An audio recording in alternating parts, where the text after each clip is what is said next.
As-tu déjà entendu parler de Anaconda? Rassure-toi, ma chaîne sur l'apprentissage de la data science ne va pas se transformer en conseil sur l'élevage de serpents. Aujourd'hui, je vais te parler d'Anaconda, une plateforme qui va te permettre de gagner beaucoup de temps en installant tous les outils et les bibliothèques dont tu as besoin pour démarrer ton apprentissage. Anaconda, c'est une solution simple et rapide, accessible en un clic. Une fois Anaconda installé, on en profitera pour faire un tour d'horizon de Jupyter Notebook afin d'être prêt à l'utiliser lorsqu'on commencera les tutoriels sur l'analyse de données en Python.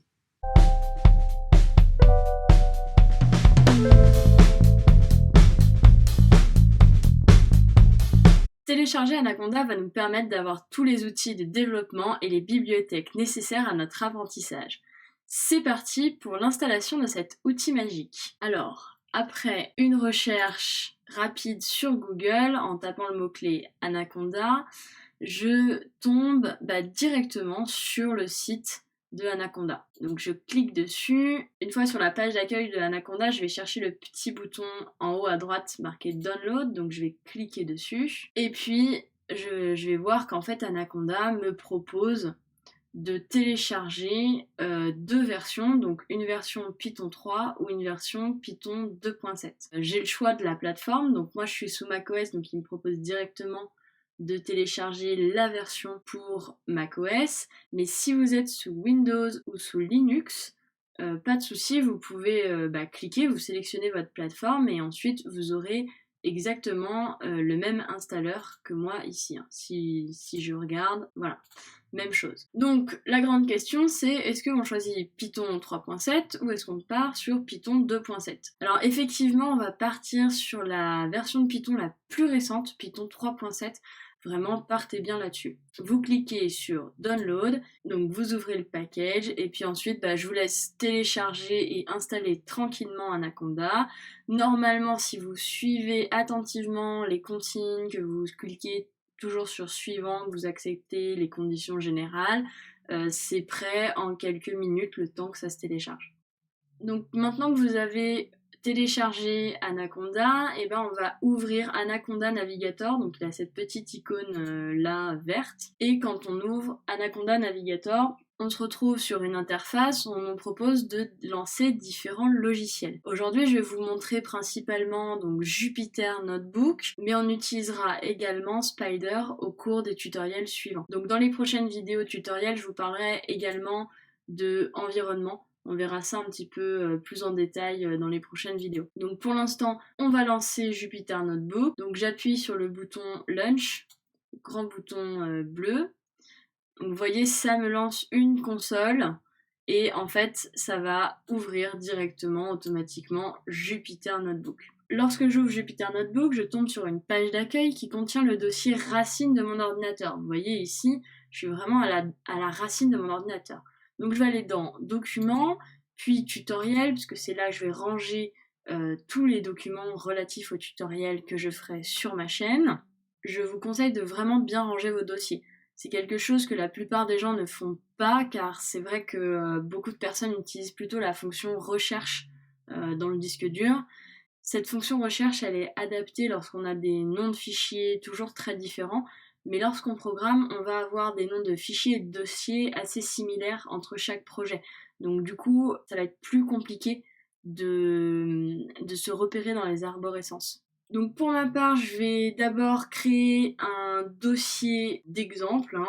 Donc comment on crée un dossier? On clique là sur News et on va sur Folder. Donc Folder, ça veut dire dossier. Alors de manière automatique, il n'est pas nommé, donc on va vraiment le nommer. C'est la première chose qu'on va faire. Donc on clique ici et on va sur Rename et on va l'appeler, par exemple, je vais l'appeler tutoriel Jupyter, voilà.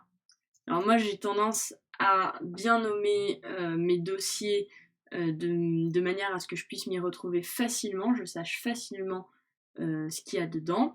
Vous voyez, je mets pas d'espace, je mets jamais d'espace, je mets toujours des underscores à la place des espaces. Je vous expliquerai pourquoi au fur et à mesure des tutoriels. qu'on fera ensemble sur ma chaîne, c'est aussi un aspect assez important. Vous verrez que ça peut être assez problématique dès lors qu'on commence à mettre des espaces, des accents, des caractères spéciaux dans le nom des dossiers. En programmation, on n'aime vraiment pas trop ça, donc on évite. Donc voilà, je vais le renommer. Donc ça y est, il a pris son nouveau nom. Donc je vais cliquer dessus pour aller dedans, voilà.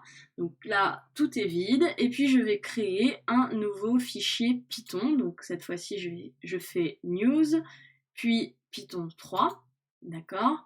Et ça va me créer en fait un nouveau Jupyter Notebook. Donc j'ai un nouveau notebook, je vais pouvoir écrire dedans. Pareil, première chose, je vais le nommer. Donc comment je le nomme? Alors par exemple, je vais le nommer exemple 01. Voilà, hein, ça sera son petit nom. Donc vous voyez que si je retourne dans mon dossier tutoriel Jupyter, je retrouve bien le fichier exemple 01. Voilà. Et donc en cliquant dessus, j'accède à mon notebook exemple 01. Donc là, en fait, on tombe sur une interface où on a ce qu'on appelle des cellules. Ici, là, ce qui se met en vert, où il y a marqué entrée, c'est une cellule. Donc c'est là que je vais mettre mon code Python. Donc même sans savoir programmer, on peut faire un petit code Python très simple pour l'exemple. Si j'écris donc 3 plus 2, je m'attends à avoir comme résultat le chiffre 5. Donc on va voir s'il arrive à interpréter ça. Pour interpréter la cellule, je vais cliquer sur exécuter. Voilà. Donc vous voyez, entrée, je lui ai mis 3 plus 2 et out, donc output, la sortie, il me trouve 5. Donc effectivement, si je lui donne 3 plus 2, il interprète, il fait le calcul et il me ressort 5. Vous voyez que vous avez un petit numéro ici, donc normalement la logique serait que la deuxième cellule est le numéro 2, donc on va vérifier. Dans cette deuxième cellule, on va créer une variable, on va appeler ma variable. Pareil, je vous expliquerai bien ce qu'est une variable dans une vidéo qui sortira prochainement sur ma chaîne. Et on verra ça un petit peu plus en détail. Donc aujourd'hui, simplement, vous regardez avec votre notebook, vous recopiez un petit peu bêtement, et puis on verra ensemble ce qu'est une variable et comment l'utiliser correctement plus tard. Donc je vais faire une variable, alors je vais faire une variable de texte, je vais lui dire Hello World, voilà. Et donc si j'exécute, alors soit je reclique sur ce bouton-là, soit j'utilise une commande au clavier. Alors pour utiliser la commande clavier, c'est option entrée, en tout cas sur Mac c'est ça. Je vous expliquerai un petit peu en fin de vidéo comment retrouver les raccourcis de clavier pour votre ordinateur. Donc ma variable, donc j'ai bien entrée 1, 3 plus 2, entrée 2, voilà, ma variable. Donc ça veut dire que ici, le code a été exécuté. Donc il n'a rien ressorti puisqu'on lui a rien demandé d'afficher, mais il a bien mis Hello World dans ma variable. Et donc ici, je peux vérifier en faisant un print. Donc print va me servir à afficher. Et je vais faire ma variable. Voilà, je l'écris. Et je clique sur exécuter. Et voilà, j'ai bien donc l'entrée 3 et une sortie Hello World. Il m'a affiché le contenu, la valeur de ma variable. Donc ici on remarque que les numéros d'entrée se suivent bien, c'est important, on le verra dans les prochaines vidéos également. Ça peut vous poser des soucis si c'est pas le cas. Hein, il y a des problèmes que vous pouvez avoir parce que simplement les numéros d'entrée ne sont pas ce qu'on attendrait. Donc par exemple ça se produit si ici je reviens là sur cette entrée numéro 2 et que je clique sur exécuter, vous voyez que ça change le code, c'est non plus 1, 2, 3 mais 1, 4, 3. Voilà, ça peut potentiellement être problématique et on verra un petit peu les soucis que ça engendre prochainement. Maintenant je vais vous montrer autre chose. Donc dans les cellules on peut mettre du code mais aussi on peut mettre du markdown, ce qu'on appelle du markdown. Donc ici pour mettre du markdown je vais là. Donc à la place de code, je vais cliquer sur Markdown. Alors il existe aussi un raccourci clavier pour faire ça plus rapidement. Donc vous voyez ici, entrée, ça a disparu. On n'a plus le mot entrée, donc ça veut dire qu'on n'est pas sur du code, on est sur du Markdown. Alors à quoi sert le Markdown? Ça va vous servir à pouvoir écrire dans votre notebook. Voilà, comme son nom l'indique, un notebook c'est un cahier, un calepin, donc on va pas simplement vouloir exécuter du code dedans, mais on va potentiellement aussi pouvoir écrire des choses. C'est très utile quand on fait une analyse de données pour pouvoir mettre des notes, se souvenir de choses. Et puis souvent la finalité, ça va être de donner notre travail à quelqu'un d'autre, donc peut-être à un client, peut-être à un collègue. Donc c'est très important de savoir comment utiliser le Markdown. On peut simplement écrire du texte dedans. Donc voilà, je vais écrire du texte très très simple. Du texte simple, voilà. Alors pareil, je l'exécute. Voilà, ça me donne une sortie simplement du texte, mais il y a mieux. Ici, là, je vais refaire une cellule de Markdown. Je peux aussi mettre des titres. Alors les titres, il suffit d'écrire un dièse suivi d'un espace. L'espace est important. Et puis, je peux mettre titre. Alors titre 1. Alors si je mets 2 dièses, c'est un titre qui va s'afficher aussi, mais un peu plus petit. 3 dièses, pareil, encore un titre, mais encore un petit peu plus petit. Et comme ça, en fait, ça fait une hiérarchie, d'accord? Donc vous avez peut-être le grand titre de votre document, puis ensuite les grandes parties, les sous-titres pour chaque partie de votre document. Voilà, donc si j'exécute, voilà ce que ça me donne. Et donc, à l'intérieur de ça, je peux mettre du texte, je peux faire beaucoup de choses. Là, ce que je vous montre en Markdown, ce n'est pas du tout exhaustif. Il existe plein de manières d'écrire du Markdown et de mettre en forme son notebook. Je vous mettrai un lien pour vous permettre de vous exercer avec le Markdown de manière plus élaborée dans la description. Et une dernière chose que je voulais vous montrer, parce que ça peut être un petit peu long à chaque fois de devoir écrire les noms des variables, donc par exemple ma variable, ça peut être un petit peu long de l'écrire.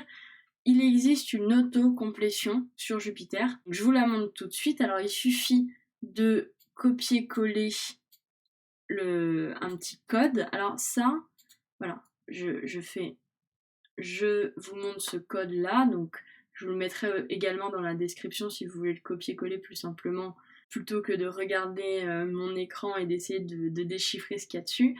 En fait, ça, c'est un petit code qu'on va mettre une fois, une bonne fois pour toutes. Donc vous le faites au début quand vous venez de télécharger Anaconda et Jupyter Notebook. Vous l'exécutez, voilà, ça va s'exécuter. Après, on n'est pas obligé de la laisser, cette cellule-là, dans son notebook. On va l'enlever. Alors vous voyez ici, vous pouvez couper les cellules sélectionnées. En fait, ça va la supprimer, voilà. Pareil, les boutons ici, couper, copier, coller, ça peut être très pratique. Et maintenant qu'on a fait l'autocomplétion, on va commencer par écrire par exemple ma variable et au lieu d'aller jusqu'au bout, on va appuyer sur la touche tabulation. Et voilà, c'est quand j'appuie sur la touche tabulation, j'ai un choix, donc ça veut dire qu'il me donne le choix. Alors est-ce que j'écris max, est-ce que j'écris map, est-ce que j'écris ma variable? Alors ce qui est en grisé, c'est ce qui est sélectionné. Voilà, et je sélectionne ce que je veux. Alors ici, je vais sélectionner ma variable, donc je clique sur Entrée. Et vous voyez, finalement, au lieu d'écrire ma variable en toutes lettres, avec l'autocomplétion, je gagne un petit peu de temps, c'est lui qui me l'écrit à ma place. Une chose aussi que je voulais vous montrer, c'est comment faire un export, parce que donc ce petit fichier, il est bien interprété par Jupyter Notebook, mais si vous voulez l'envoyer à quelqu'un, vous allez avoir envie peut-être de faire un export pour qu'il puisse le lire simplement. Donc ici, on va dans File, donc dans Fichier, puis on peut aller dans Download As, et là vous avez plein de formats de sortie possibles. Alors, le format très sympathique que tout le monde peut lire, c'est le PDF. Parfois, il arrive, même c'est assez souvent, assez fréquent, selon le Markdown que vous avez utilisé, que l'export en PDF ne se fasse pas très bien. Moi, ce que je vous conseille de faire, c'est de plutôt l'exporter en HTML, parce que les points HTML, tout le monde peut les lire aussi, il suffit d'avoir un navigateur, donc un navigateur internet, donc que ce soit Safari, Firefox, Chrome, Internet Explorer, etc. Généralement, on a toujours un navigateur internet sur son ordinateur, et souvent, les fichiers HTML des notebooks ont moins de soucis d'affichage au niveau graphique. Voilà, ça s'affiche comme si vous aviez votre notebook en face des yeux. Moi, je vous conseille plutôt d'exporter en HTML parce qu'il y a beaucoup moins de problèmes avec ce format-là. Un dernier point sur les raccourcis clavier. Dans cette vidéo, on a vu quelques raccourcis clavier. Si vous cherchez l'ensemble des raccourcis clavier disponibles pour Jupyter Notebook, c'est très simple. Il faut aller ici là sur Help, donc sur Aide, et puis ici vous allez cliquer sur Keyboard Shortcuts. Et voilà, vous avez accès à l'ensemble de vos raccourcis clavier. Moi, je vous conseille d'apprendre en tout cas les principaux, ceux dont on se sert assez souvent, parce que ça va vous faire gagner du temps. Tu verras en utilisant les raccourcis clavier que tu perdras moins de temps qu'avec ta souris. C'est parfois un petit peu compliqué à prendre comme habitude au début, mais crois-moi, le jeu en vaut largement la chandelle. Quelques minutes de gagner par jour, lorsque c'est ton métier au quotidien, ça fait toute la différence. Voici les raccourcis que j'utilise le plus.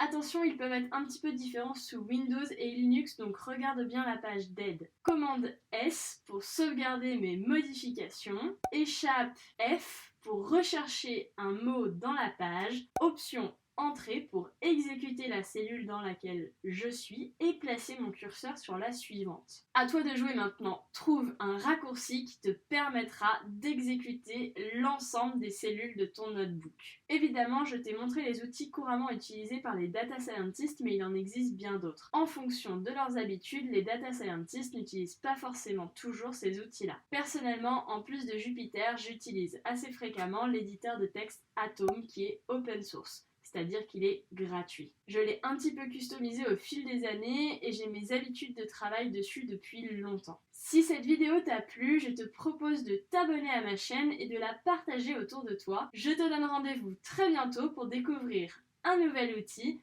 Google Colab.